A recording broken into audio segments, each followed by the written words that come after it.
still have people out in the hallway? A little bit. They're kind of mingling. So I kind of thought maybe we'd let they kind of, a couple just came in, get breakfast, and then we can kind of ask them to start taking their seats. Because there's also a couple people outside. But do we have more in the hallway there? Not really. They've mostly filed in. So Well, I would just tell, to your point, tell people in the hallway to come on in. come on in and get breakfast and sit down? Yeah. Okay. All right. What time is it right now? A little bit after, a couple minutes after. Okay. Hey, Kenzie, I'll have water if you got it. Okay. Yeah, I'll get you one. Maybe get one for Bill, too? Yep.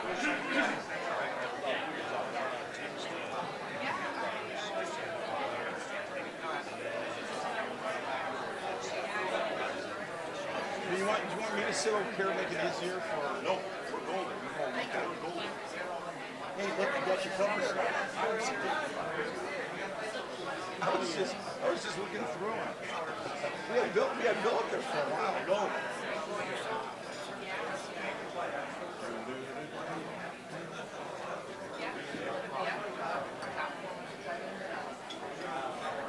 Good to see you, General. Good. Real good. You look good. Ready to go. 65 down. Oh, no kidding. 65 down. What have you been doing?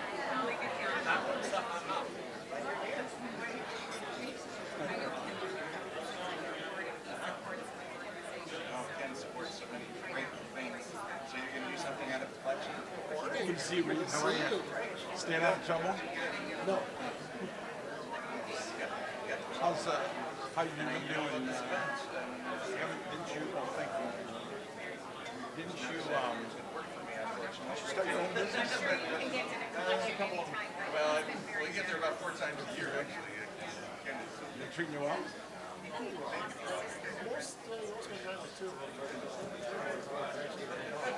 Oh, good. Good to hear.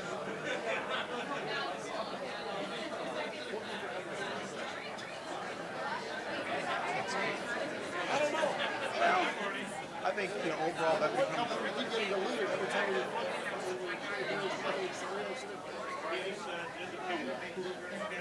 You can't say anything other than you got to do what's best over the long run. To your point, you hope you have the cash flow to get you by in the short run, either from other sources or from the business. Let's make that happen. We just did that.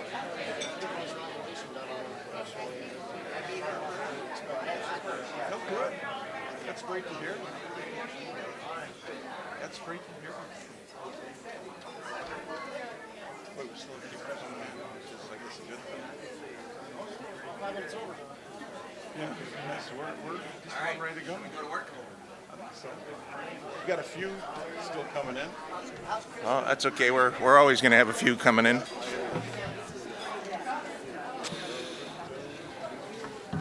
Well, I tell you, I thought last night.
No, not bad at all. Are we up? Well, good morning.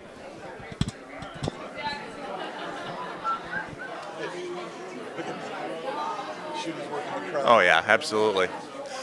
Good morning, ladies and gentlemen. If we could ask you to take your seats. I mean, the hardest thing in getting this crowd started is we have Schuette on duty here this morning, and he's going to work the audience the entire time. I know that. And we're very, very pleased to have him here today. Well, I'm Keith Priddy, and I'm the president of Northwood University, and it's my privilege and pleasure to welcome all of you to this, our 12th annual Economic Symposium here at Bay Harbor. We have had the good fortune of having kind of a weekend here in Northwest Michigan over the last decade plus, where we are able to bring together some of our students, many of our alums, a lot of our donors and friends to share and be thanked for the role that they play in helping our university and our students to move forward. And as a part of that, every year we have done an economic symposium with great speakers from across the economic spectrum.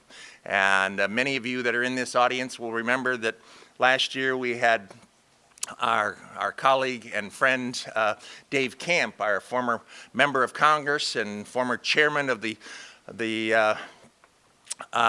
Ways and Means Committee in the Congress, who really was responsible in a lot of ways for crafting a lot of the language that ended up in the tax package that was passed by the Congress the last year. But if you remember Dave's comments from last August, he laid out for you a scenario of how that politically could go in the fall, and if it made through the Congress in the fall, how that might impact our economy.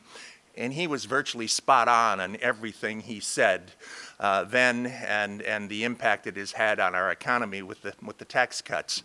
So we're very proud to have really extraordinary individuals a part of this process every single year. This process is brought to you by the Robert and Janice McNair Center for the Advancement of Free Enterprise and Entrepreneurship at Northwood University. We established the McNair Center in the fall of 2015, and it's really a think tank which is focused on advocacy and expansion of the free market economy and the creation and cultivation of entrepreneurs. And there are no greater entrepreneurs in my mind and in my memory and in my relationship than Bob and Janice McNair. I don't know how many of you would know the McNair name. They are headquartered down in Houston, Texas, so they are a long way from Michigan. But Bob is an entrepreneur that tried in many different industries, found success in some and not so much success in others. Hit very big in the cogeneration industry and became one of the largest providers of cogenerated energy and steam across the country, and then has given back to a variety of communities, particularly his hometown community of Houston, where when the Houston Oilers moved to Tennessee, he stepped forward for his community and led an effort that has brought the creation of a new NFL franchise, the Houston Texans, back to Houston, and he is the owner and founder of that organization, and just an extraordinary man who believes deeply in everything that we believe here at Northwood University, in free markets, in entrepreneurship, in personal responsibility, and in ethics. Bob has been an extraordinary supporter for us, and he and Janice are really living examples of entrepreneurship that we are so proud to carry forward through the activities of the McNair Center. Now, our purpose this morning is to feature a very timely and interesting discussion on topics that are important to all of you. I'm sure you wouldn't be here if you didn't really want to hear what our two presenters have for you today.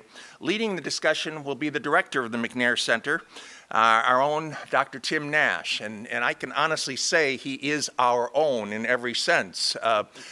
He came to us as an undergraduate student athlete, and we've had the good fortune as he completed his BBA at Northwood and stayed on to work in a variety of different roles in the university, got his master's from Central Michigan University, and continued to advance in the university as a faculty member, as a staff member that provided housing support for our students and a variety of other roles, took on all kinds of academic leadership roles in the life of the university, completed his doctorate at Wayne State University, and has literally devoted his life to the students, faculty, and staff at Northwood University.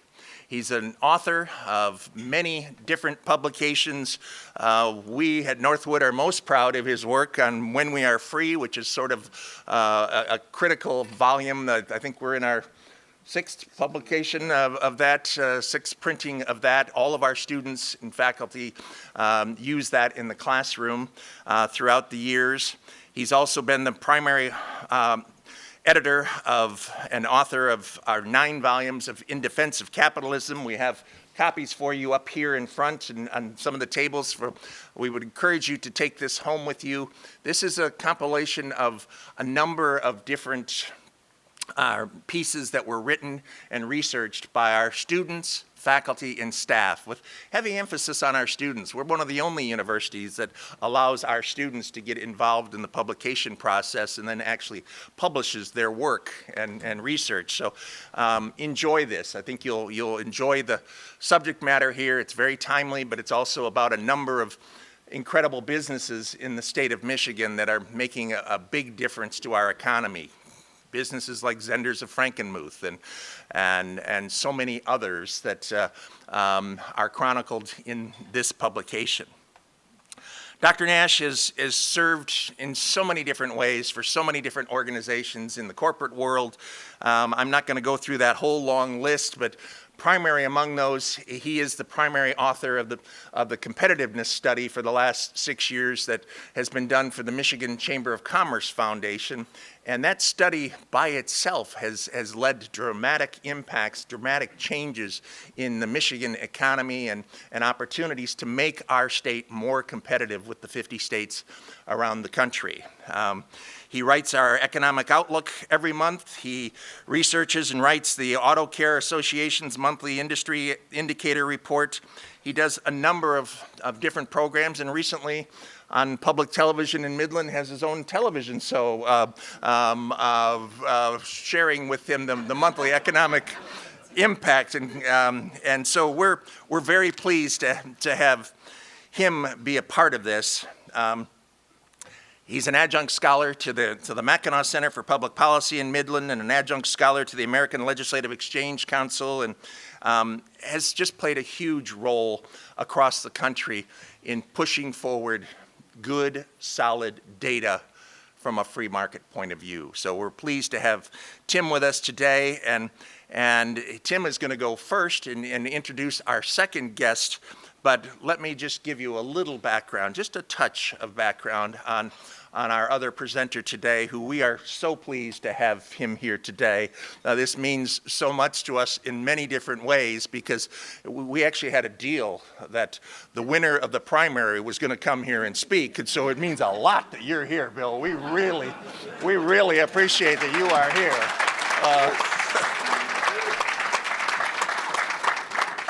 But Bill Schuette is the 53rd Attorney General of the state of Michigan, and as you all know, since I have the microphone, I can express a little personal opinion, hopefully the next governor of the state of Michigan.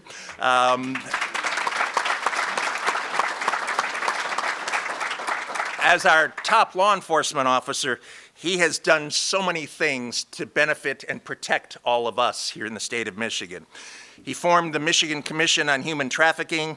He engineered a funding plan that really has made a difference, particularly in Detroit, but across the state, where he found a way to fund testing of thousands of long abandoned DNA evidence kits that are providing justice to victims of sexual assault throughout our state. He spearheaded the termination of taxpayer-funded pensions for school principals in one of our school systems in this state that were defrauding and embezzling from the school district. He successfully sued the previous federal administration and from imposing significant regulations on Michigan, which would have clearly slowed our economy in many, many different ways. And he's fought against tax increases in Michigan that have made a huge difference in all of our lives.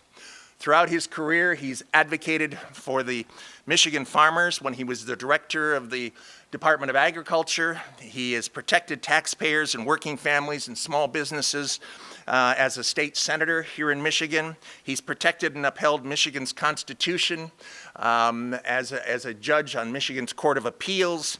He's served as a congressional foot soldier in the years when Ronald Reagan was in the White House and was a part of the Congress that passed, some of the more revolutionary tax cuts that created over 20 million jobs in our country back in the 80s. And every place Bill has served in his whole life has been in public service.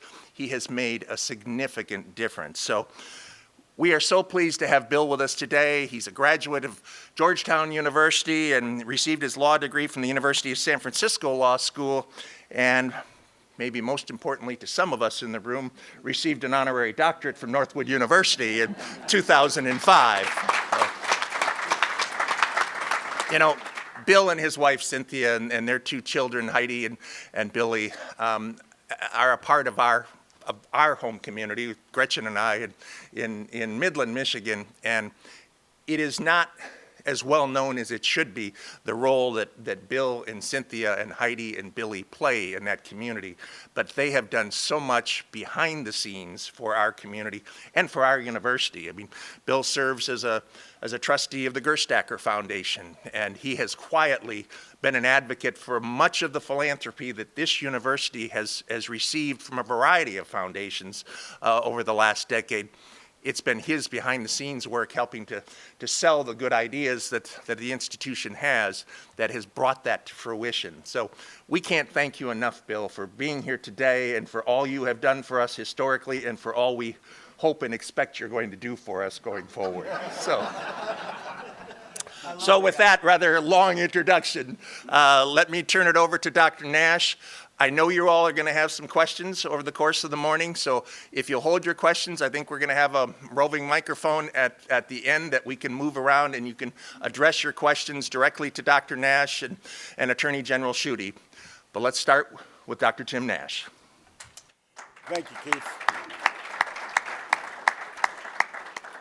Ladies and gentlemen, how about a hand for one of America's top university presidents? Yeah.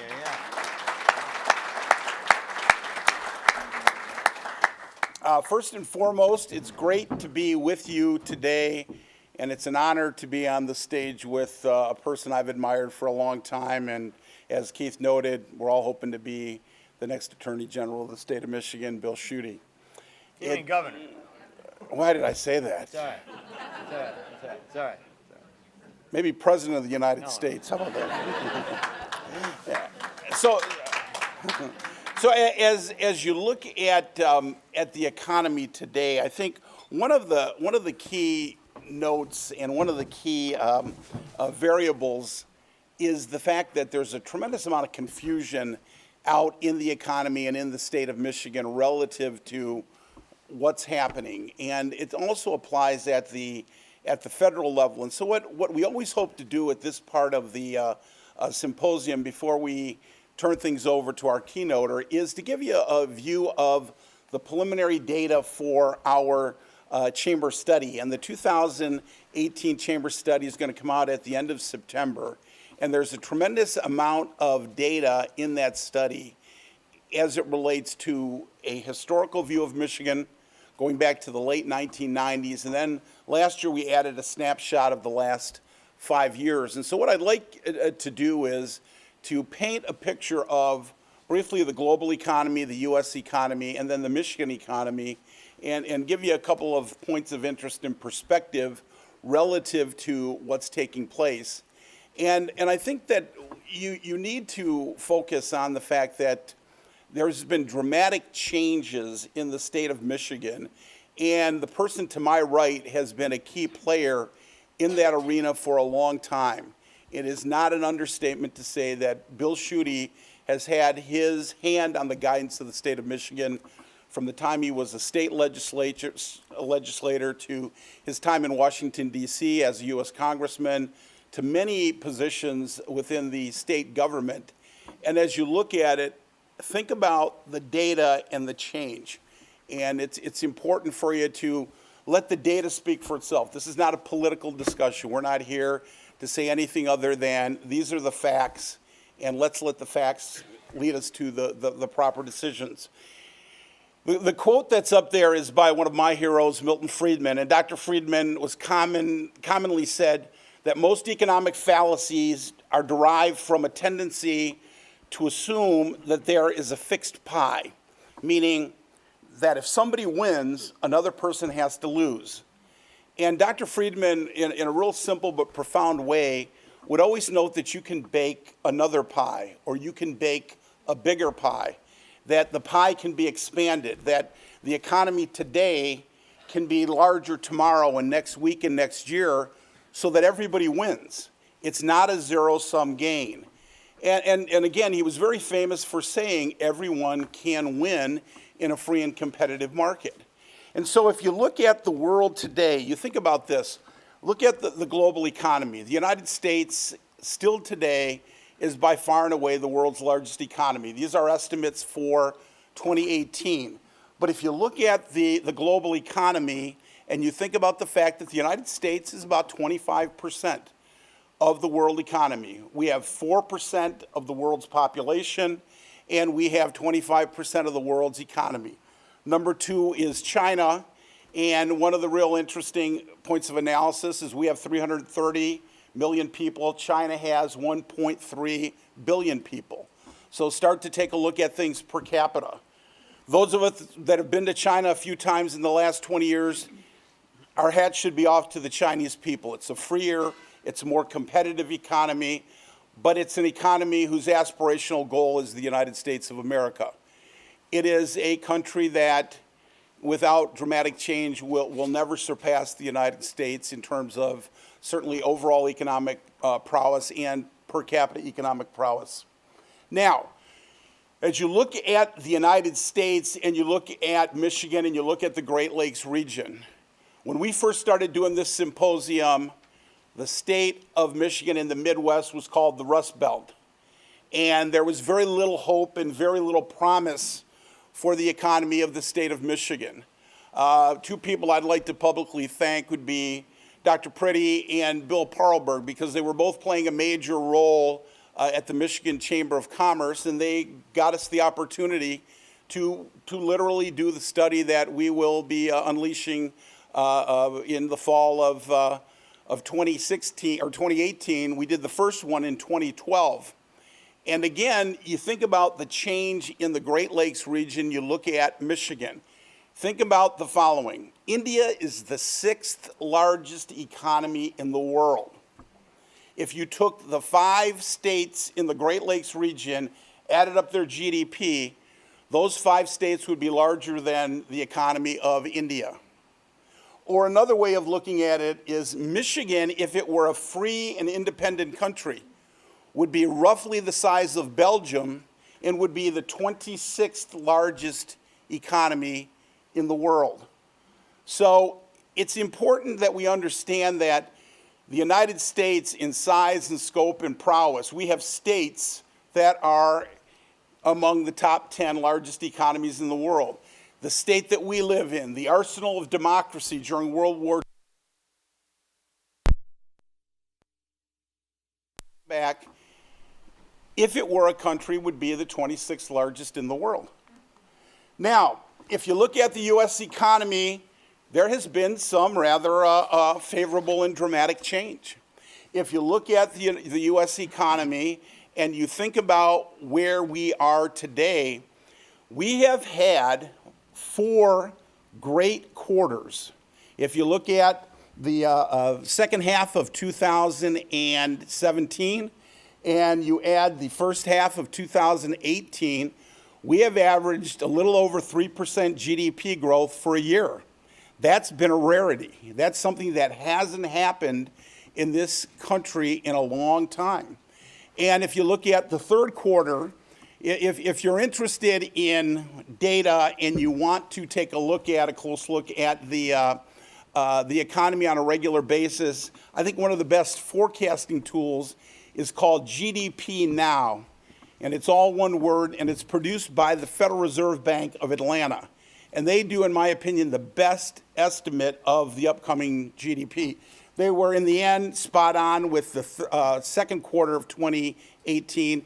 Their prediction right now for the third quarter is 4.3% GDP growth. So the idea that the economy that's doing well right now will continue is very positive, at least based on that particular indicator. I would also say if these slides interest you, give me your card and I'll make sure that we get these slides emailed to you for your own use. Now, the thing that's important for us to understand is that from 2009 to 2016, adjusted for inflation, which the previous figures are, the U.S. economy grew at 1.9%. Important to understand that from the end of World War II until 2009, the U.S. economy averaged 3.25% growth. So the fact of the matter is, what's happening today is moving us back to the pace of growth that we enjoyed in the post-World War II era until the last 8 years before the Trump administration. I have issues with President Trump. I think he tweets too much. I think he has to expand on thoughts more than he should. But I have to tell you, from an economic perspective, I think he's been a great success. I think his tax cuts are not quite what I would have liked, but they're almost there. I think his regulatory reform has been nothing short of phenomenal in unleashing a free market system from the burdens of undue regulation. And those are the two key reasons why the economy is doing well. And the third point is, in many ways, President Trump talks the way we do at Northwood University. I look across this room and I see some of this state's and this country's great entrepreneurs. Business people are not the enemy. Business people are the reason why this country is great. You don't have families if you don't have businesses. You don't have things to tax to have your local, your state, and your federal government. You don't have churches. You don't have charities. You don't have families. You don't have funds to send your children to college, to have them married without the entrepreneurs that are the backbone of this country. Is business perfect? No. Is it the greatest source of the greatness and the success of this economy? Yes. Is there a role to curtail business a bit? Certainly, but not that much. You know, mine and Keith's dear friend, Bob McNair, who, as Keith noted, was very generous in funding the McNair Center. One of the things that Bob says on a regular basis, you ask this man who's a multi-billionaire, who has pulled himself up by his bootstraps, comes from very humble beginnings, what's the greatest gift you ever received? And he said, a job. I said, what's the greatest gift you give? And this man has given, he and his wonderful wife have given literally billions of dollars to charity. He said, the greatest gift I give any human being on a regular basis is a job. And that's what has made this country great.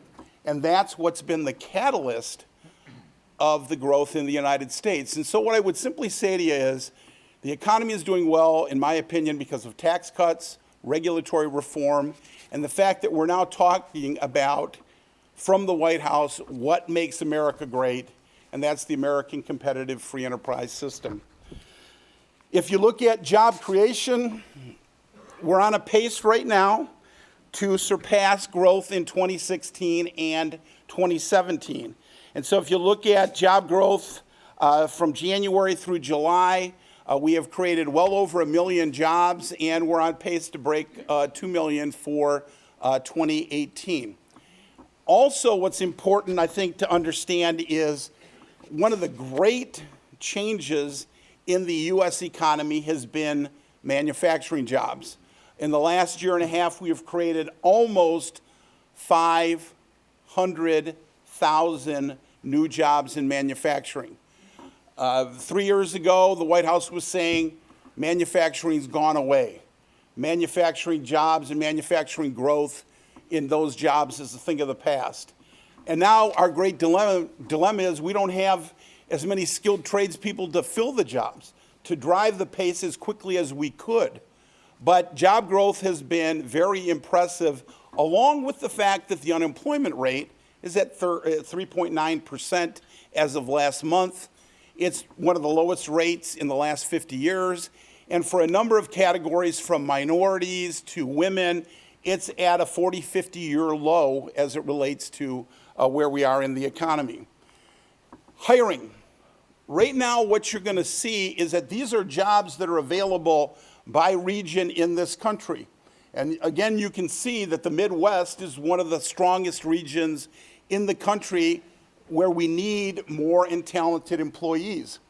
And look at this slide. This is a very, very interesting slide. Because what you see today, in economics, we used to say that 5.5% unemployment was full employment. That meant the economy was firing on all cylinders. We're at 3.9% unemployment. So we're well above the full employment level, which historically is said to be impossible. You know, we economists, we change our mind all the time, so you can't take us real seriously in that regard. You know, the right hand, the left hand.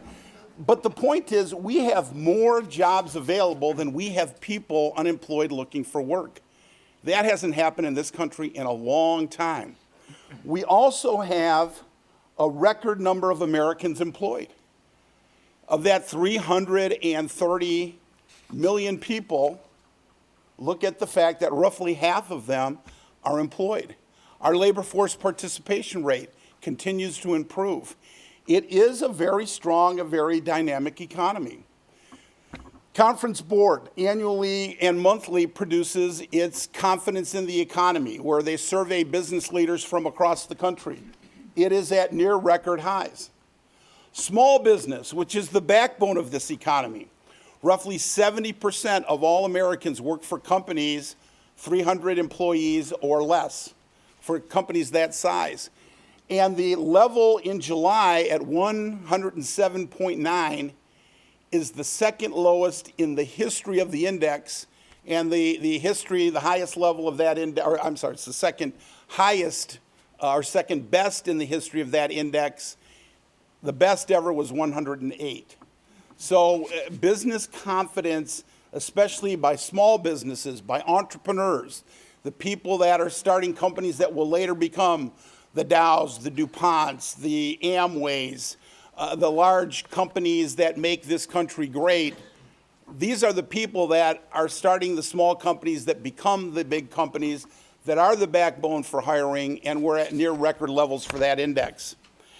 If you think about the state of Michigan in that regard, another point to make is that, you know, some people are saying, gee, Michigan's unemployment, the national level is 3.9%. Michigan's is the 10th highest at 4.7% unemployment. But if you look at one of the true indicators, go to 2010. Michigan had by far and away the highest unemployment rate at 13.3%. We've gone from 13.3 down to 4.7. We've had the most impressive reduction in unemployment of any state in the country. Dow Jones Industrial Average is having a good year this year, not a great year. So there are some things that are going really well. The one area that I am a bit critical of the president, I'm a free trader at heart.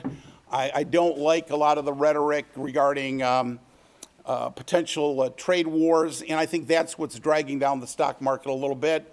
Last year it grew at almost 25%. It's set to grow on an annual basis of about 5% this year, which is certainly a slowdown from what we've been used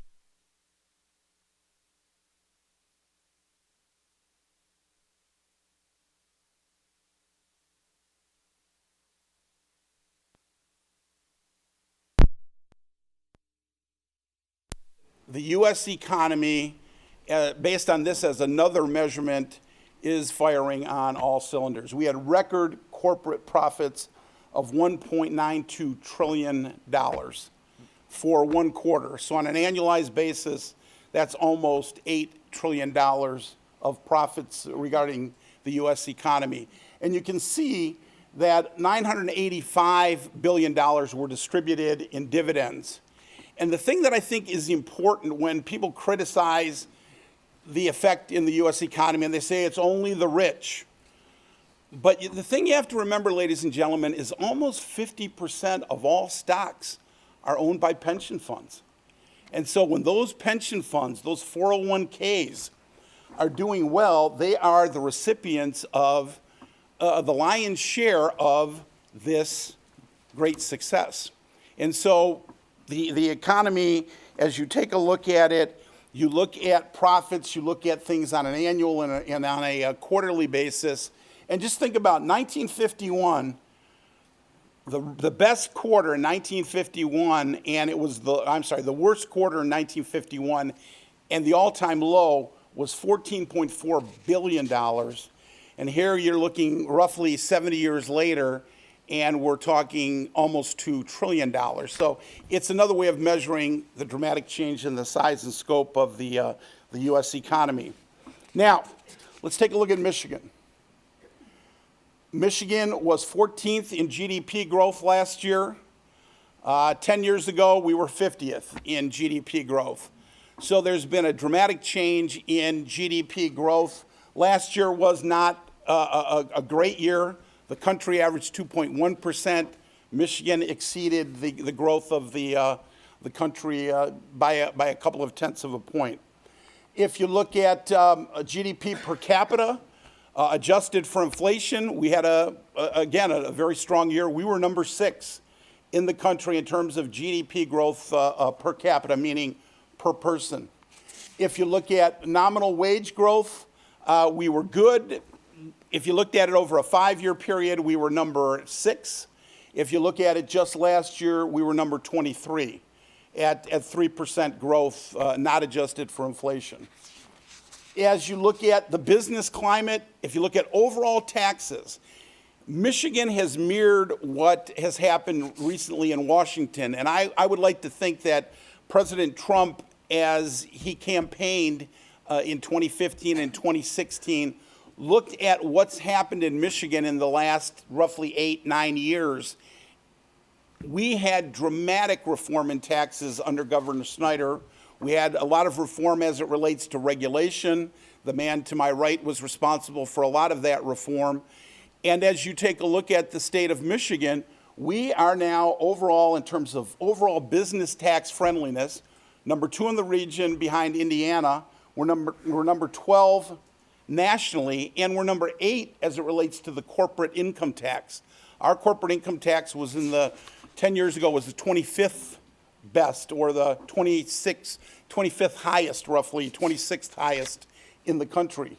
So again, these are reforms that are boding well for the state, for the economy. We have a couple of areas where we could use some work. Again, talking to depending on, hoping for when Governor Schuette takes office, this is something he's going to look at and try to drive great reform. It's difficult that we are the state that put America and to some degree the world on wheels. We are certainly still the capital of the U.S. automobile industry, yet we have by far and away the highest cost of automobile insurance.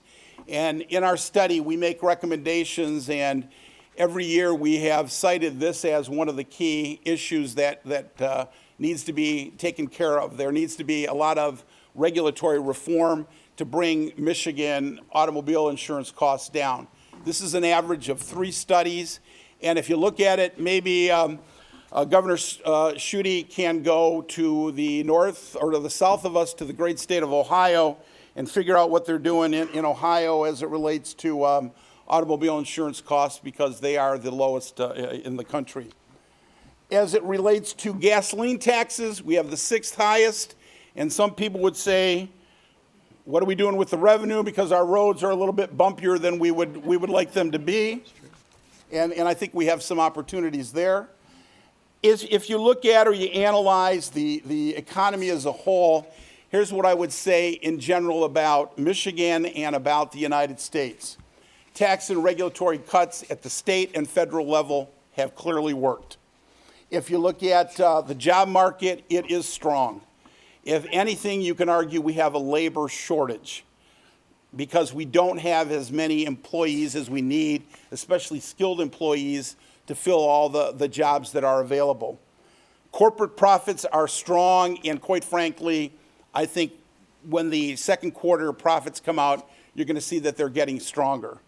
If you look at pension and 401k positions, at the time of the Great Recession, 2008, 2009, they were in a shambles. Today, they are as strong as they've been in decades. Wages have not caught up with job growth. And I hope that when you see the fact that we have more jobs available than we have people unemployed, that's going to drive employers to increase wages at a faster pace. Bonuses have done quite well. Companies have, instead of giving higher wages that are more permanent, they have increased bonuses to employees. And certainly we hope, all of us in the room hope, that wages will increase at a slightly faster pace than they are right now. And then finally, one of the things that people don't focus in on as much as they should is the fact that a lot of those profits from these companies goes back into and is reinvested into capital and R&D, which is what is going to be the long-term lifeblood for the success of the Michigan and the American economy.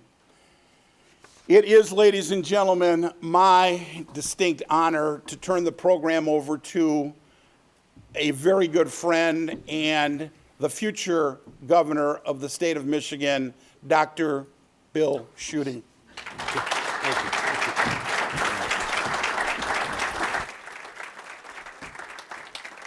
Well, good morning. Good morning. Is this working back there? Oh, good. Wonderful.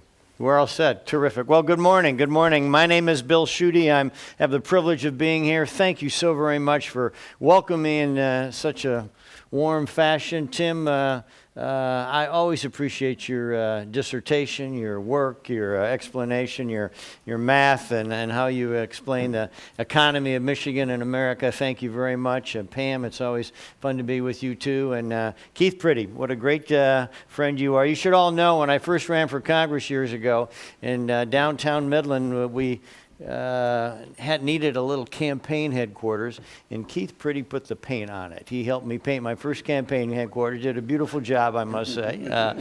Thank you. And Gretchen, I have two Gretchens in my life. My sister Gretchen Schuette and my sister, and then my other sister Gretchen Pretty. But thank you, Gretchen Pretty, and your kindness that you provide to Cynthia and to me. And it's fun to be in everybody's company today. Lots of friends in this room. So thank you very, very much. I appreciate how welcoming every time I come to Northwood the people are, and I'm so honored that I received an honorary degree. The Dr. Schuette doesn't come out by a lot of folks, I must say, but. It sure was a pleasant occasion, a marvelous opportunity here today.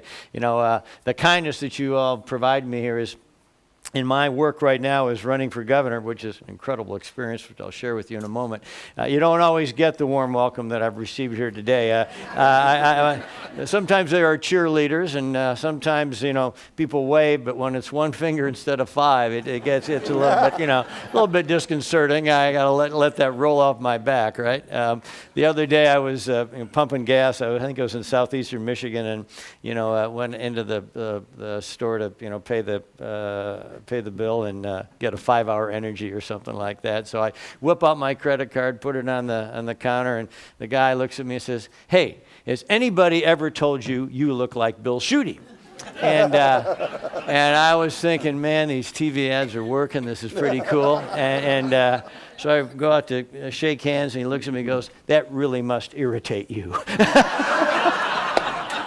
So, it's you win some, you lose some, but it's pretty incredible. This experience of running for governor is an incredible experience. I meet so many neat people, and most of the time people are always quite pleasant, I must say. And then seeing this state, and from every aspect of it, from the two peninsulas, the 83 counties, it really is, the majesty of the state's incredible, and all sorts of different experiences happen to you. Last Tuesday the 8th, we had a great, or the 7th actually, we had this big win. We're in my hometown in Midland. It got to be about 10:30, and we gave the speech and all of that stuff. And so I'm ready to go down to Detroit because we're doing Wednesday morning early media.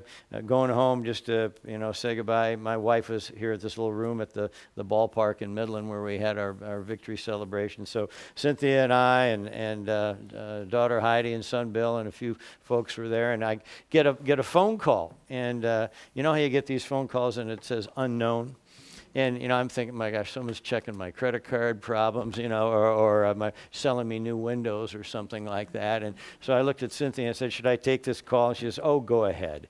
And so I answered, and I said, this is Bill Schuette, and the voice goes, Bill, this is Donald Trump. Way to go. Thank you very much. That was pretty fun. And it was the most extraordinary conversation. We went on for about 15 minutes, and I'm sitting there, everybody's got my kids are just there, jaws are hanging out, and my wife's going, what's going on here? And so for about 15 minutes, we chatted about trade policy. We talked about manufacturing. Marchione is passing at Fiat Chrysler, and the new guy, Manley. We talked domestic policy, talked about tax cuts, the tax cuts that he passed. That means it's really interesting that now we're going to have the production of the Ram truck be moved from Mexico to Michigan.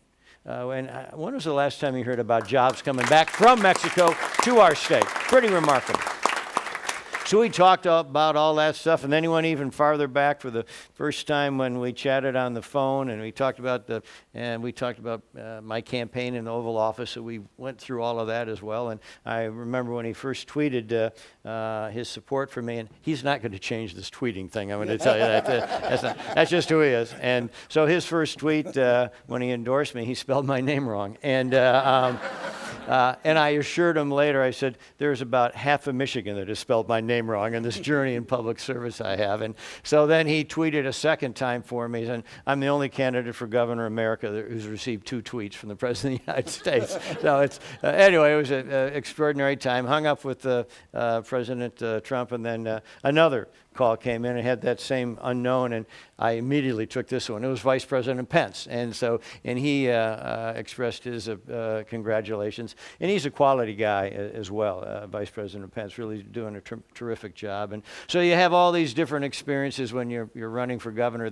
Probably the biggest challenge I have is an issue of balance, and how I make sure that I'm a good husband and father, because even though I'm running for governor, I'm going to win this race, but I'm not going to proselytize to everybody today. But my wife's not going to be a widow because I'm running for governor and will serve, and my kids won't be orphans because of that. So this balance of how you make sure my family, I have this actually a significant responsibility as Attorney General of the state of Michigan, and then running the campaign and all of that. So it's like a 3-legged stool. They all have to be even, and if one gets out of whack, then everything topples over, right? So I really work on that a lot, and my family is really blessed by my wife and our children. And if you get your map out, and we talk with our hands in Michigan, right? That's kind of how we do it. I'm from a little town called Midland, but it extends farther, my roots. My grandfather was a shop teacher in Cleveland, Ohio. My grandmother was an elementary school teacher in Cleveland. That's Rob Falls clapping here, a guy from Cleveland. And so they, from Cleveland, my mother and father were high school sweethearts. Now, they grew up in the Great Depression. And as we know historically, that was a time of what? Economic calamity, economic chaos in this country. People out of work, out of luck, out of hope. But my dad was lucky enough to land a job at Dow Chemical. So my mom and dad motored. The high school sweethearts came to Midland in 1941, planted their flag, and started to raise their family. And he was on the uphill track at Dow, but tragically, when he was just a guy of 47 and I was a boy of 6, he died of a heart attack. But my mom, a lot of you you in this room. Bounties know my mom. Ed Rogers know my mom. Keith and the rest. She was a tough, spirited woman, and she kept our family intact, raised my 2 older sisters and me. And it wasn't until I was ready to graduate from college that there was a guy smart enough to marry my mom. And his name was Carl Gerstecker. He was a smart guy, worked it down, was chairman there and all of that. But my dad and my stepfather, what they accomplished is what we know as the American dream. My mom and dad had no money when they came to Midland. And both my father and my stepfather worked at the labs in their younger days at Dow. And what they achieved is what Northwood talks about, what Northwood teaches, what all of you, these values that you share. And if we had more Northwood universities in America, we'd have a better land and a better country, that's to be sure. But what you do at Northwood in terms of this idea of entrepreneurism, enterprise, capitalism, incentive, opportunity, no guarantees, it's a marvelous thing that you possess and that you share. So those are the values that I grew up with, and it's the significance of family, the importance of faith, responsibility of giving. And all of you here understand how philanthropy and how you help your community become more vibrant and grow is so very important. And that is something I believe in. I also learned the value of work growing up. There was the lady down the street, the Reekers. Some of you may know, remember John and Randy Reeker. I was their yard boy, and I quickly learned the difference between weeds and tuberous begonias from my friend Randy. And that was a difficult situation. Learned that one real quick. She got me into politics. John Reeker, her husband, had all these books, so I would read all the books and talk politics and all of that. So I had that long job. I had worked construction out west, and just so you know, I was the head potato boy at Ponderosa Steakhouse. And I love Ponderosa to this day, and I was the head potato boy, and then I got to be order taker, and then two-day football practice started. So it was a short stint at Ponderosa, but I appreciate it. And now, growing up in Midland, I went to a bus stop, and there was a young girl that I noticed at the bus stop. I had keen powers of observance. Problem was she'd have nothing to do with me. She went out to her way in terms of television broadcasting. Her name was Cynthia. She had an accomplished career in broadcast journalism. I went into public service, and I'd ask her out, she'd say no. I'd ask her out, she'd say no. But if you ever question my tenacity in a project, you talk to my wife, okay? I'm quite determined. We've now been married 27 years and have 2 children, daughter Heidi. Thank you very much. Our daughter lives in New York right now. She's going to go to business school, I think. That's the next part of her journey. And her apartment's about as big as this stage with 2 other young ladies. And people say how great it is that you got one of your children off the payroll. And I remind them that when your daughter lives in New York, she's not off the payroll. I have to confess on that. Our son, Bill, we're very basic in the Schuette family. My dad was a Bill. Our son's got to be a Bill. So that's how we do it. He'll be starting at the Department of Defense in mid-September as an analyst, so he's excited about that. And the 4 Schuettes, we all work together in our, as we go this new mountain, so to speak. And I was talking to someone the other day, and I said, yeah, I'm climbing this mountain. And he goes, well, which one are you going to? Mount Everest, Kilimanjaro? And I said, for crying out loud, this is an analogy. I mean, I'm climbing Mount Governor. And so we do this all together, and that's kind of how it goes. Now, this journey in public service for me was, how I ended up here was maybe more circuitous than others. I think it happened because after my dad's death, I think my mom and my 2 sisters were wondering, what are we going to do with this young guy growing up without a dad? And so I would learn about my dad, and he was a big high school athlete, and I wanted to be a quarterback. But I didn't get to be 6'3", 215. So that one went that way. But he was such an accomplished guy that I was afraid, I think, that I wouldn't be able to meet his standard of excellence. And I was intimidated by that. So I tried to find a different career about which he might be proud. And so that's how the I went into public service because he was such a standout. I didn't think I could measure up, so to speak. And so I always liked people, like solving problems, and this is how I've ended up here in public service in my journey and having the privilege to serve in so many different capacities. And that's my calling, that's my passion, and that I can be in a group of passionate people who believe in this country and believe in the enterprise and initiative and markets and personal responsibility. I'm in great company today, so thank you. Now, my perspective, and I'll try to keep it as short as I can. He's an economist, and my comments might be different from an economist, but let me share with you some things that I think about in terms of statistics. And now, looming in all of this is the fact that you'll have the 2018 gubernatorial campaign and this debate of issues and philosophies. This will be a classic clash, so to speak, in the months ahead. And also, it's a precursor to the 2020 campaign in terms of what will happen. So, and the elections are coming, and you must be exhausted most of the time, election upon election upon election. But here's some facts and figures that I think is important for all of us to think about. Here in Michigan, once upon a time, we had 19 members of Congress. Now we have 13 after the next census. There are 55 counties in Michigan today that have lost population in this decade.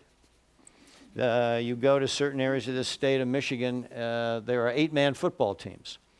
Now, when I played quarterback at Midland Dow, my record is only 4-5, so let me admit that. But there were 11 guys on each side of the line, right? And there are ski teams in northern Michigan where schools have to consolidate to get enough skiers on the hill to engage and compete in tournaments across the state. And these are statistics show that other states are growing faster than Michigan, that Michigan has lost population, and we need to make sure we stop that. I was at a place in the Thumb in Sanilac County the other day, and I was talking to the school superintendent, and he mentioned to me that years ago they had 16,000 people in their school system. Now they have 8,000 in their school system.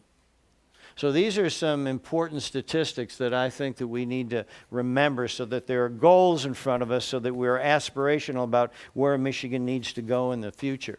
Now you look at other states across the country and you'll find that 110 people move to Nashville, Tennessee every day to work and live. And that in Austin, a 747 plane load of people arrive every day to work and live in Austin. So I think about this, and maybe it's because I'm in the car all the time. I'm driving, across the state, and I'm on my way back to Midland. I've made every phone call I can without waking people. I've written every thank you note that I can determine. And so you think about, okay, what's going on in America? And you say, what do those states have that we don't? And it's not the weather, right?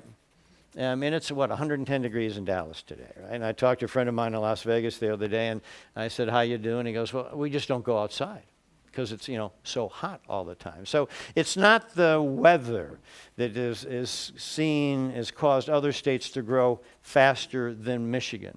It's rather, it's the economic climate. So our challenge in Michigan to make sure that we're number one, and that has to be the goal, right? Isn't that what competition's all about? We want to and I'm a competitive guy, we need to make sure the state in every aspect of it is a growth state. Because it's not sustainable if we're closing schools instead of opening schools. It's not sustainable if more people move to other states because there's greater opportunity than Michigan.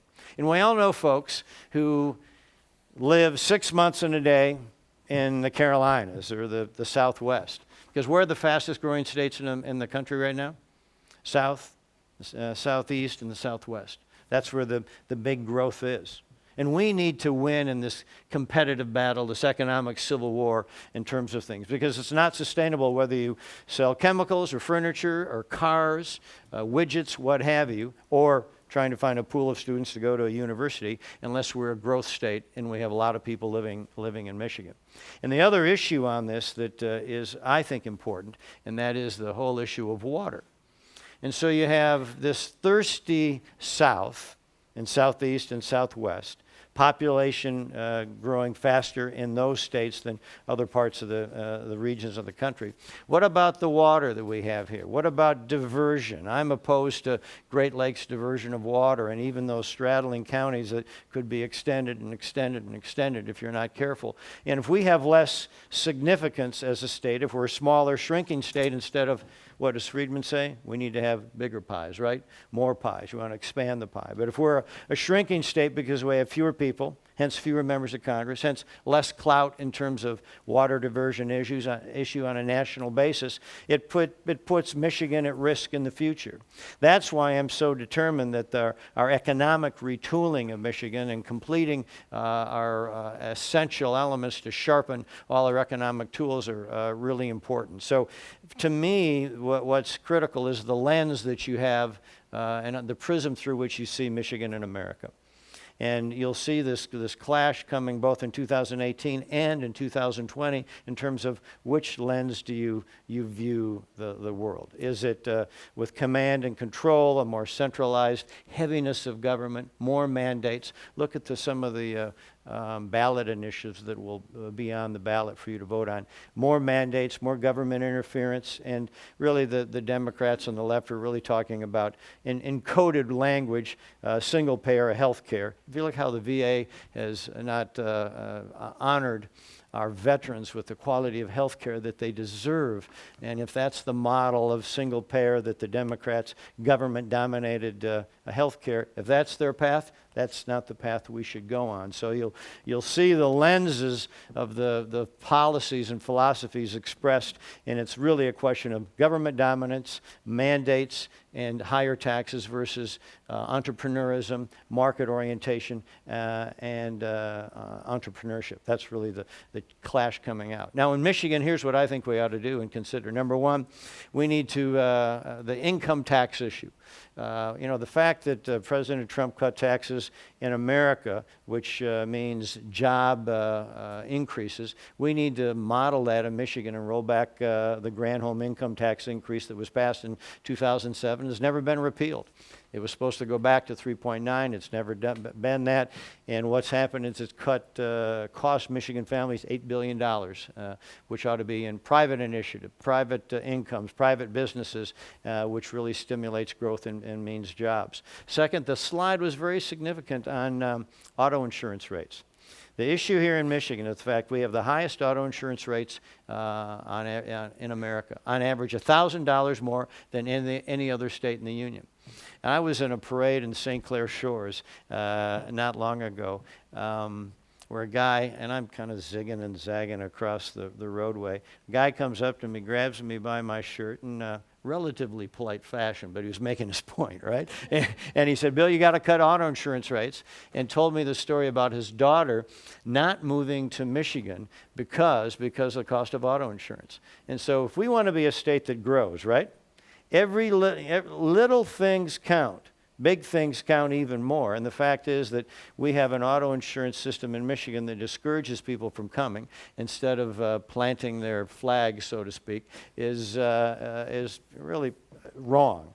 And so we need to cut down on frivolous lawsuits, crack down on insurance fraud, and give people choices in terms of how they want their insurance coverage to be.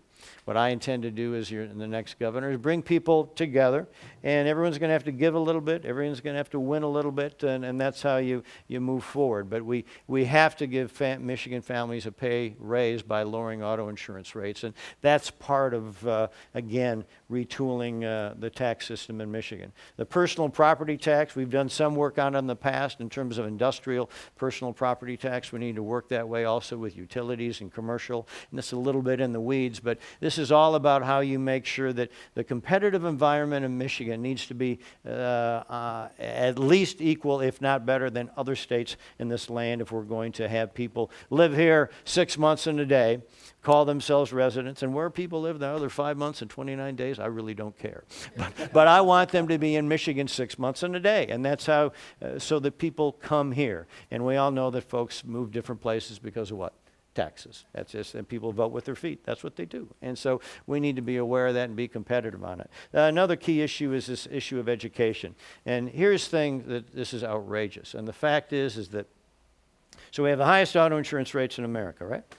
But our third grade reading scores are among the lowest in the land. And what this means is that when students in Michigan, across the board, and this is not in one region of the state, it's on a statewide basis.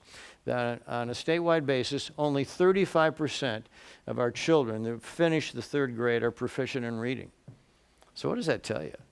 It means the system has failed them. The approach taken now, I'd give that an F. That's outrageous. You know, you talk about Reagan, and you talk about America, and you talk about how this land's supposed to be a shining city on a hill, right? If you can't read the directions to get there, you're out of luck. You're out of hope. And if you can't spell opportunity, what gift have we provided them?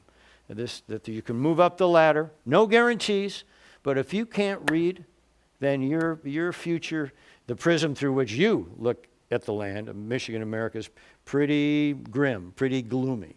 That has to change. And so this issue of reading is so fundamental to Michigan's decision making. And why do you think HQ2? Where will HQ2 go?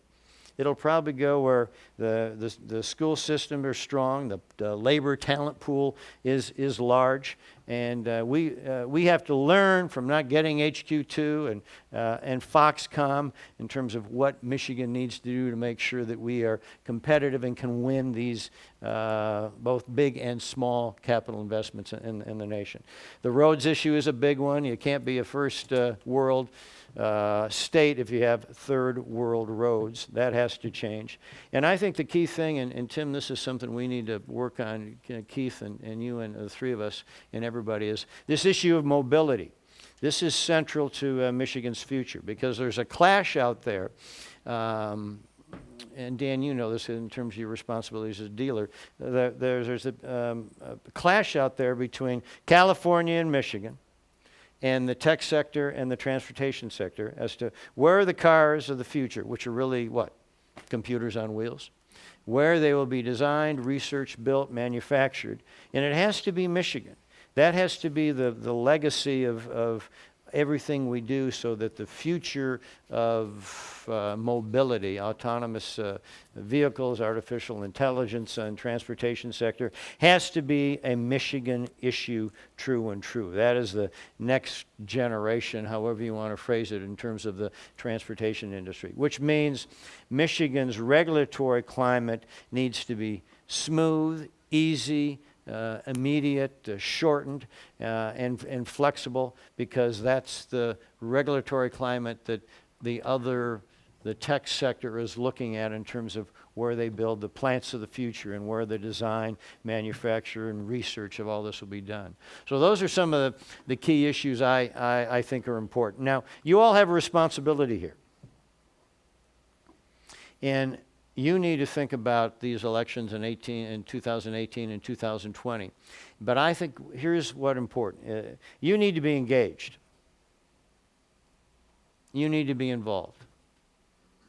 Because the stakes are really high. And look at this. You need to invest in the Mackinac Centers of America.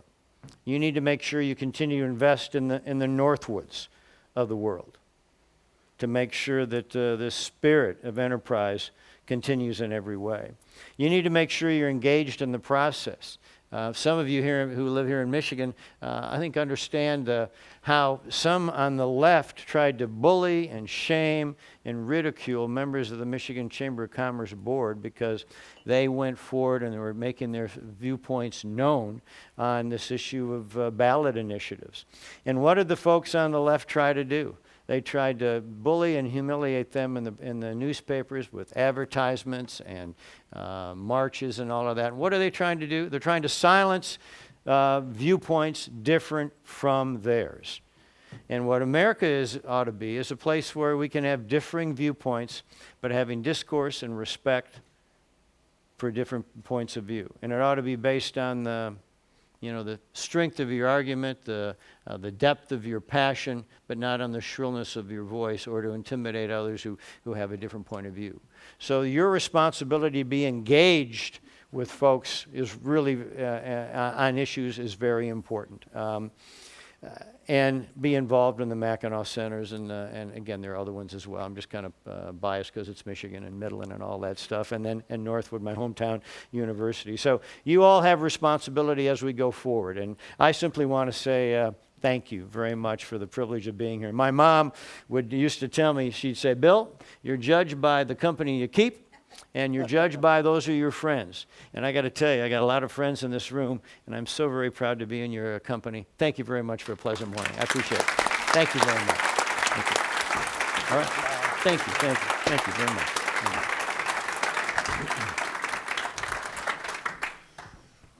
We have some time for questions. See, Rob's got his hand up. We are recording this so we can use this in the classroom as we go forward. So, Kevin, if you would get Rob the microphone first of all. Yeah, Mr. Attorney General, this is a question, I guess, regarding the roads. Dr. Nash pointed out that we have such a high road tax, yet you acknowledge that we have third world country roads, and the third Gretchen in your life says, I was wondering whether someone would get that. she says, fix the damn roads. I'm not sure what that means, but you say that the roads need better priorities, and I was wondering if you could dive into a little bit of what do you mean by that? Great question. And are we picking up okay here? Okay, good. Thank you. This issue of roads is really so important, and no one goes and visits the roads more often than I do. In the two peninsulas and the 83 counties, and it goes like this. The premise needs to be that you cannot be a first-class, top-shelf state if our roads are in disrepair and if they're third-world roads. That doesn't work. Why? Because you want to get your products to market, your employees to work, and whether it's tourism or manufacturing, the roads have to work. And I've experienced pothole heaven, that's to be sure. Yeah, so I understand how that goes. The other day I was on the way to, you'll love this, I was on the way to Detroit to Lake Orion, and I was on Atherton Road and 475, and we hit a rock, okay? Immediate puncture, pulled to the side, but I like Westerns, and so this was kind of like the stage, remember the stagecoaches would go in, they'd switch horses, and they'd get back on and keep going. I called Joe Serra, my car dealership buddy in Flint, and he delivered a set of horses to me, a nice new car. We shifted cars. He took the one that had a flat. I went to Oakland County, did a fundraiser, came back on the way back home, switched horses, got my car. Joe Serra delivered the goods. So he did a nice job. But so I know what happens when you get you hit a pothole, so to speak. We need to do the following. Number one, there needs to be a complete review of how Michigan Department of Transportation allocates the roads and monies. And the point being is we spend a lot of time on miles per gallon, right, of your gas. We ought to also have miles paved per gallon. What do you get out of your gallon of gas and the tax, and how is it used in an efficient fashion, number one. Second, we need to have warranties and guarantees on the roads and bridges that are built, this rebuilding of the infrastructure, which has to occur. You get guarantees on everything else you buy, right? Same thing on the roads that you put into place. I think that's really important. Thirdly, I supported the elimination of the prevailing wage statute, which is now injects competition in public infrastructure construction, and which will save Michigan taxpayers about $250 million. So I supported the elimination of the prevailing wage statute, which was a kind of another, it's a kindred soul of right to work in essence, and Davis-Bacon and all of that. And that $250 million should be devoted solely to the roads. And then the real issue is that I believe you can prioritize funding and redo the roads without raising taxes. And that's the big difference between my Democratic opponent, whose first instinct is more taxes, more mandates, more government involvement, more government interference. That's not where I'm going. And again, I'm not going to manage Michigan's decline. If you want someone to manage Michigan's decline, I'm not your guy. I'm not encouraging that, but I just want you to know that this is not the shrinking pie where the pie gets smaller and smaller, and you brag about how well we're allocating resources. That's not what I'm going to do. And so the first instinct of my Democrat opponents are to raise taxes. I think that's wrong. And in a budget of $58 billion, just think of $58 billion, life's about priorities, right? Every one of you businesswomen and businessmen in this room make decisions on how you handle your cost structure, right? And the same thing in Michigan. We ought to be able to make priorities, as I will, that we can rebuild the roads without raising taxes in Michigan. Thank you. Well, question over here, if we can get the mic. Oh, I'm sorry. Go ahead, Lori. Okay. Hi, Lori Cunnington from Birmingham. Could you... Nice to see you again, Lori. Nice to see you, too. Thank you for all you've done for some of the work I'm doing. Could you just address your stand on women and also, in particular, child trafficking? You bet. You bet. Let me just maybe use this microphone for a second. Lori, thank you. This issue of human trafficking is an important one, and I know you've worked together, and we've talked about this and worked on this whole issue of human trafficking as well. And you know, my value system comes from the three women that raised me, my mom and my two sisters. And that's how my value system was shaped, along with my faith, and that's how my wife and I, as governor, and she's going to be a fantastic first lady, my wife, Cynthia Schuette, I'll tell you that. And that's just how I view life, with a very broad, open view of who people are. And this issue of human trafficking, trying to answer every one of your points in your question you addressed, is an important one. Some of you know that human trafficking is business, grisly business, where young women are forced and bartered and sold in the sex slave market. It's through fraud or force or coercion. Sometimes it's a false promise of a job where, you know, someone comes from a broken home, maybe a fractured family, a runaway, whatever the case might be, and they get, maybe it's on Craigslist or some Backpage, some of these really bad internet devices that really entice folks in a false way. And then they're assaulted and pimped and drugged and sold in the sex slave market.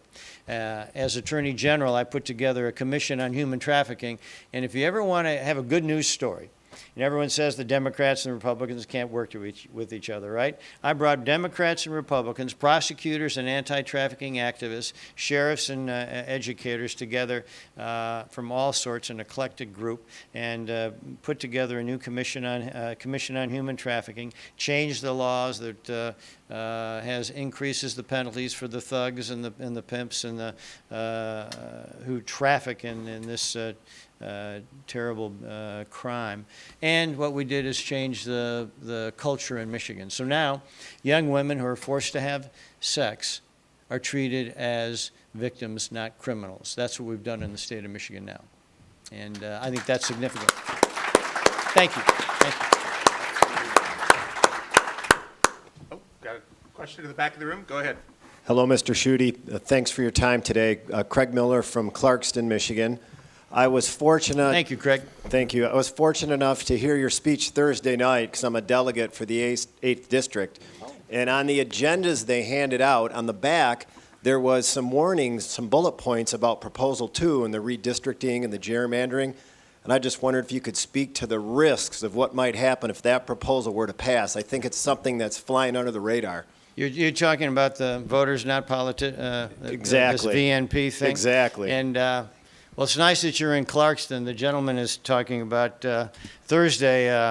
Again, this kind of a little political, technical stuff. All the counties in Michigan had their county conventions, and I went to two of them in Macomb and Oakland. My outstanding lieutenant governor selection, which I'm just going to go off for a second, I selected a woman named Lisa Posthumous Lyons as to be the next lieutenant governor of Michigan. And she's just an incredibly talented woman, served 6 years in the Michigan legislature, leader on the education committee. So she's just solid on this issue that is so important for our future. And now currently the Kent County clerk, and she's very smart, very articulate. And when you, as I was talking earlier with some friends there, and when you get introduced to the media, sometimes the media wants to trip you, catch you, gotcha, and all of that. She did just a beautiful job with no surprise, and she comes from a family of great service to the state of Michigan and doing just a great job. So she, Lisa, the next lieutenant governor of Michigan, was in Kent County and in Ottawa County that night. I was in Oakland, and this issue about a proposal that would really radically change the whole issue of redistricting. And Michigan has done it for years, approved of by the federal courts, where the legislature and the governor pass lines in terms of what the congressional districts will be drawn and look like, and the state legislative districts as well. To me, this is the proper way to do it. We have standards that have been approved by the United States Supreme Court, the federal courts, and so on that initiative, I would vote strongly no. Yes, ma'am. You mentioned our healthcare system is a mess, and we all see that the Affordable Care Act has driven up deductibles and copays, and Michiganders are making life-altering decisions around treatment because they're paying their premiums, but they can't afford the deductible. So I wondered what you think about value-based insurance design and what other solutions you've had for healthcare. Well, thank you. One of the great stories and lessons I've learned was from a woman named Tara. And Tara is the woman who cuts my hair, okay? She does the best she can with the material given her, okay? And I've had two hair cutters in my life. The first one retired. I didn't kill him or anything like that. I just want you to know. So he retired, and Tara cuts my hair. But she is homeschools her kids, and she cuts my hair. And when she would tell me with that cold steel near my throat how upset she was about Obamacare, I listened very attentively, okay? And the point is, her premiums went up. Wasn't able to choose her doctor, and she entered the exchange because she didn't want to pay the fee. Imagine the government punishing you for making or not making a decision, which is just outrageous. But then she finally said, forget it. She just was not going to participate in the exchange, and she had to suffer the punishment, the penalty, the fee, however you want to call it. So there's a real great living example of how this Obamacare and single-payer, government-dominated elimination of choice and private enterprise hurts people. And I think what needs to happen is the following. Number one, you need to make sure you can cover your children until the age of 26. There ought to be portability of health insurance across state lines, and pre-existing conditions rather should be covered. And we should have a Medicaid work requirement where for those on Medicaid who are able-bodied would be able to, should be required to work in order to be covered by Medicaid. Now, why is that important? First, it's a culture, it's an ethic, it's important. And also, the federal funding on all this health care is not indefinite. Everybody needs to know that it was a big block of money, but it was shortly, soon was going to be eliminated and lowered. And the fact is, this is a good way to conserve and be efficient with taxpayers' resources. And, I think all the federal funds that come to the states in the future, whatever that might be, need to be designed by the states. There ought to be block grants to the state. Let Lansing design it. Let Springfield design it. Let Montgomery design it. But the fact is, it should not be done on the federal level. That's a better way to do it, and this value-based insurance ought to be part of the discussion. Thank you. Jervis Webb. This is Jervis Webb right here, third row. This is a history question. When Romney ran, I think it's Glenn mentioned you came after him. Romney never supported the Republican person. And then we went bankrupt. Then Engler comes. We get out of debt. Then Granholm comes. We go back into debt. The governors that leave the office never support their party on the Republican side. I don't hear Snyder talk. I see. Well, that's a pretty interesting question you asked here this morning. No, I'm an optimist, right? I'm Michigan's optimist, probably America's optimist. I'm convinced that, we had a spirited primary, right? And I get that. I'm a competitive guy, but that's past. I'm a future-oriented fellow, and I'm convinced in the end we're all going to walk in unity. And I understand the history that in the past, it was then Governor Milliken did not support Governor Engler. And again, I'm not casting stones. I'm just sharing the historical point that Jervis, you mentioned. And so in the end, I'm convinced that Governor Snyder will support me and our Republican team, because the choice here is you can't go back, right? The choice will be, and I'm imperfect as I am, right? Imperfect as I am, the choice is, do you want to have someone who's going to cut taxes, believe in private enterprise, entrepreneurism, roll back in auto insurance rates, and improve our third grade reading scores, and the vocational education issue you talked about, and make sure we're prepared for this more mobility contest? Or do you want to have a Democrat whose philosophy, former Senator Whitmer and whoever she chooses as lieutenant governor, is more government, more mandates, more federal requirements, more rules and regulations, which would be another version of Granholm, be a sequel to the Granholm failure that drove almost 1 million people out of our state, 15% unemployment rates, and the Great Recession. So that's really the choice here. And I'm an optimistic guy, and I'm going to win this race. Just like I said I was going to win the primary, we're going to win the general, and we're going to make sure we go forward. We're not going backwards. We're not going backwards. Jervis, thanks for a little bit of history and current, all in one question.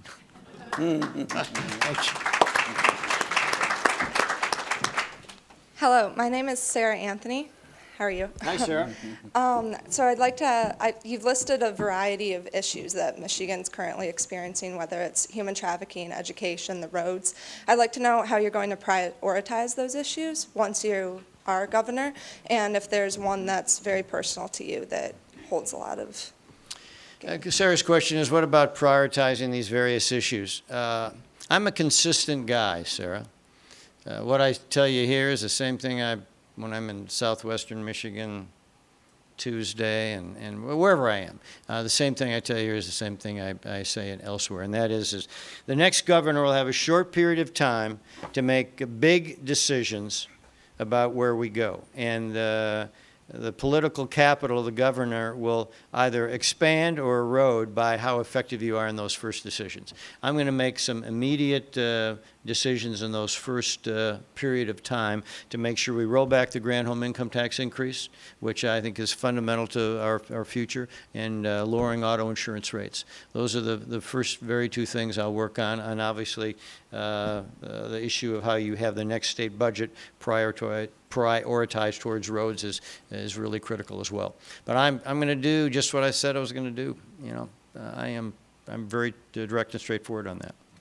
No mystery to it. Yep, you bet.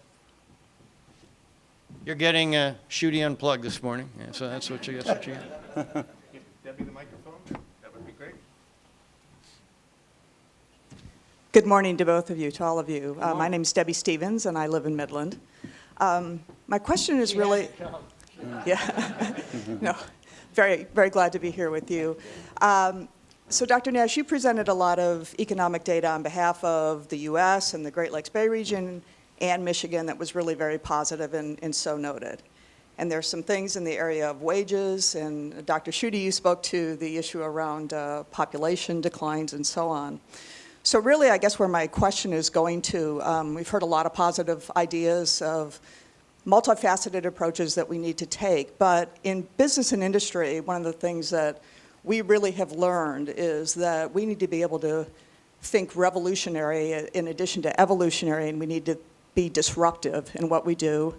and speed to market is imperative. So I guess really my question to each of you as an economist and as a career public servant is, looking forward here, what is the top one or two things that you believe that the state needs to do that is disruptive or revolutionary and can be done very quickly that can have the single biggest impact? Thank you.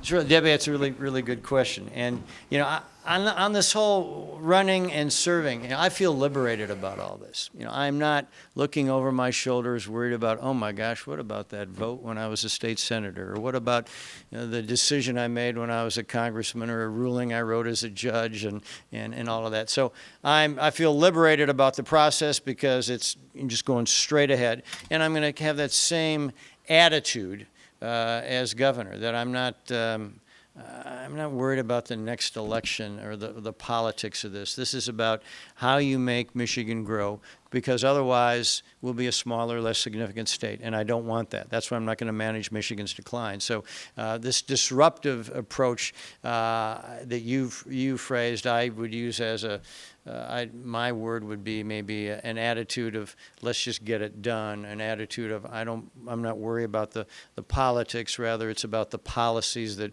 are so important. And I think this auto insurance rate is probably one that would have the most immediate impact. I'm not minimizing the issue of tax cuts and personal property tax and all of that, but that single change on auto insurance, I think, would probably be the most impactful immediately for people. That's my take on it. Yeah, I would I'd make two observations. I'm not sure that in the political arena disruptive applies, although we wish it would, the way it does in the private sector. It's a lot more difficult to turn the ship of government at the local, state, or federal level. I would make the observation that Bill's absolutely correct. Michigan is not perfect. Michigan has a lot of things to do to improve. And as you think about the future, intellectual capital, what drives entrepreneurs, the ability to read, to write, to critically think, he's absolutely correct. The second point is, in terms of Jervis's question and the future, again, not trying to be in any way, shape, or form political, the man to my left is going to be the person that will not only continue the progress that's been made, but simultaneously improve on some of the things that he noted. I don't think that the alternative choice is going to continue the things that has caused this state from being one of the worst states in terms of a decade in U.S. history. If you look at Michigan from 2000 to 2010, if you analyze the Granholm years and you take GDP, we had an average of negative 1% per year for those 8 years. And the key is, I think, in terms of a more evolutionary process, what do we do to play better in the sandbox as a party, to continue to look at where we are, what we've accomplished in the last 8 years, and then determine how do we continue and improve on the process. And again, I think that the template is here. The tax reform and the regulatory reform is key to attracting the right kinds of people and businesses to grow this state and to continue the momentum. Frank. Microphone to Frank. Okay. Dr. Nash, do your studies take a look at the energy sector? I'm reading that we're having a couple of our nuclear plants shutting down, and having worked in the nuclear industry early in my career, I'm a champion of nuclear energy, and I cite the French experience, for 75% of electricity in France is generated by nuclear power, and they've had an outstanding record. We need to move to nuclear plants that are where we reprocess the fuel and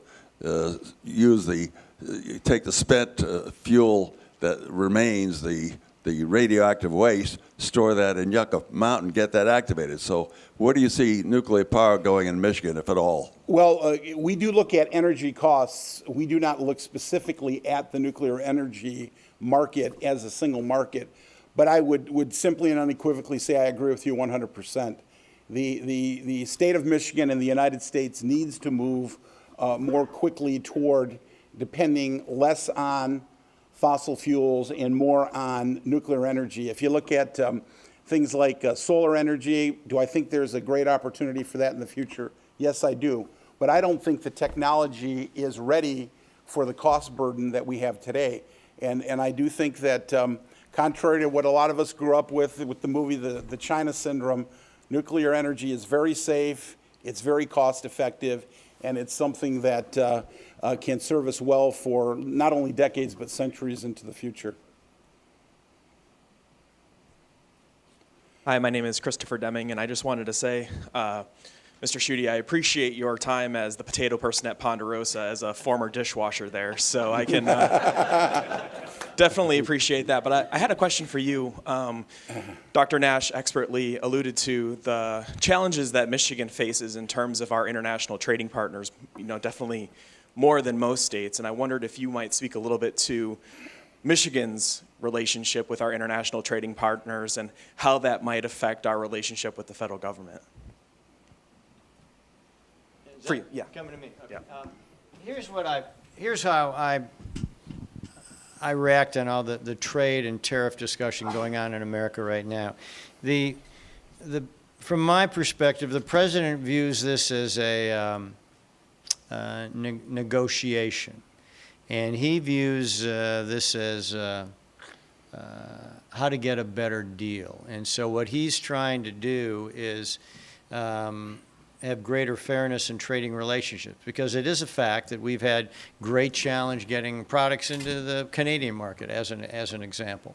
And I think what the president's attempting to do is get a better deal on NAFTA and with other trading partners. So it's a negotiation, in my opinion, to try to balance, to rebalance trading relationships. Now, I understand the Smoot-Hawley problems, and we don't want to have a world of ever-increasing retaliatory tariffs and barriers to entry, whether it's tariff or non-tariff barriers to trade. So this is part of a negotiation, in my viewpoint, that he's doing. Whether you're in agriculture sector, manufacturing sector, what have you, it's a bit of a challenging negotiation. But that's how he sees it, and I think in the end it'll work out the proper way. And I guess the fact is that this whole issue of the Ram truck coming from Mexico to Michigan is really remarkable, and it came because of the decisions that were made on this tax issue. And he's trying to do the same thing on the trade issue. So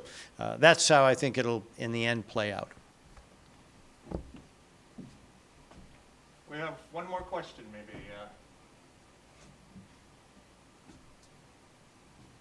Go ahead, Ali. Hi there, I'm Ali Nasrallah from Northwood University. Mr. Schuette, my question to you is, I know you spoke on mobility and just the tech industry and the automotive industry as a whole, and I completely agree with you. We really need to morph that more now that the automotive industry is becoming technology on wheels. Mm-hmm. My question is, so how do you plan on doing this, whether it's bringing those tech companies to Michigan or, starting their own in Michigan? But I'm more intrigued on that and want to hear from your perspective. The issue is how do you position our state in this mobility issue, this competition of where the cars, the computers on wheels will be designed, researched, manufactured, as I mentioned. And it really is all about our regulatory climate. We have to make sure that our regulatory climate is better than Arizona and Utah and Nevada and Pennsylvania, where we see some of the mobility companies working with the car companies and the tech companies in California. So it's really, our regulatory structure has to be as open and free and immediate and transparent as any other place in the land, so that Michigan is a place where people come. Example, in terms of working with the tech companies. You know, Uber 2 years ago hired 200 people from Carnegie Mellon University, 200 engineers, to work in Pittsburgh on artificial intelligence and mobility. So my take on that is we ought to hire 200 people from University of Michigan instead of Carnegie Mellon and have it be in Michigan, not Pittsburgh. And so as governor, I'm going to be very aggressive in terms of working with companies to say, what do you need? What does it take to have you do it here in Michigan? To me, that's the other issue. And the other spin-off in terms of other states is we ought to be looking at Illinois, because they're such a screwed up state. And so it ought to mean that we ought to be having visits to try to poach and encourage and coax those Illinois companies to come to Michigan where we do it right, and you'll know there'll be consistency in government. So that's another opportunity. I always see these things as opportunities, not as a, hand-wringing, oh, my woe is me type thing. We just got to go out and win.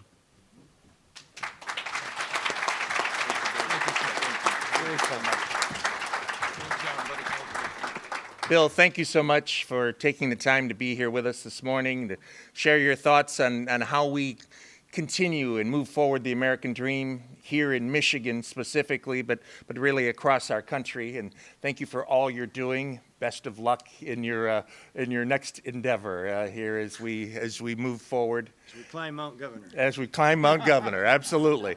And Dr. Nash, thank you again for giving us a grounding that we can better understand these issues nationally, globally, and particularly right here in the state of Michigan. And lastly, thanks to all of you for being a part of this and for sharing your questions and thoughts and taking the time this morning to listen to these two leaders. This is truly a part of the educational process that defines Northwood University, and we appreciate all of you and your support for what we do and for the kind of information that these two leaders are providing today. So thank you for being with us. Have a great weekend. Thank you.